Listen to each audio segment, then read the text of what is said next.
Hello everyone, my name is Alisha Parveen.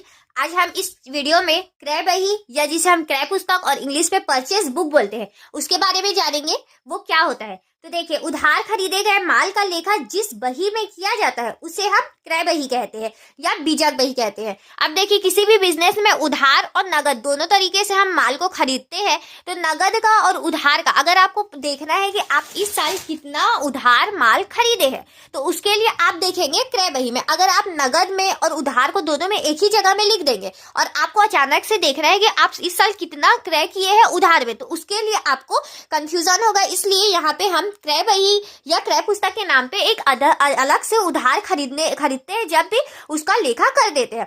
तो देखिए, क्रय बही में हम किन किन चीजों का या व्यवहारों का लिखते हैं। तो क्रय बही में हम उधार खरीदे गए माल को लिखते हैं, जितना हम लोग उधार माल खरीदे हैं उसको लिखते हैं, और माल के साथ क्रय किए गए बारदाने या अन्य पैकिंग सामग्री को। बारदाने का मतलब क्या होता है?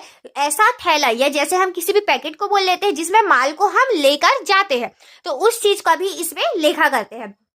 अगर इसमें आप देखेंगे कि क्रय बही में क्रय के कौन कौन से व्यवहारों को हम नहीं लिखते हैं। तो क्रय बही में हम नगद क्रय को नहीं लिखते हैं। अगर हम कैश देकर किसी सामान को खरीदे हैं तो उसका लेखा इसमें नहीं करेंगे। और संपत्तियों की क्रय का लेखा, भले ही वो संपत्ति आप उधार खरीदे हो, फिक्स्ड एसेट अगर आप उधार खरीदे हैं, जैसे कि फर्नीचर, मशीन हो गया, ये सारी चीजों को आप उधार भी खरीदे हैं तो उसका भी लेखा हम क्रय बही में नहीं करेंगे। और होता है स्वीकृति पर माल का लेखा, इसका भी हम क्रय बही में लेखा नहीं करते हैं।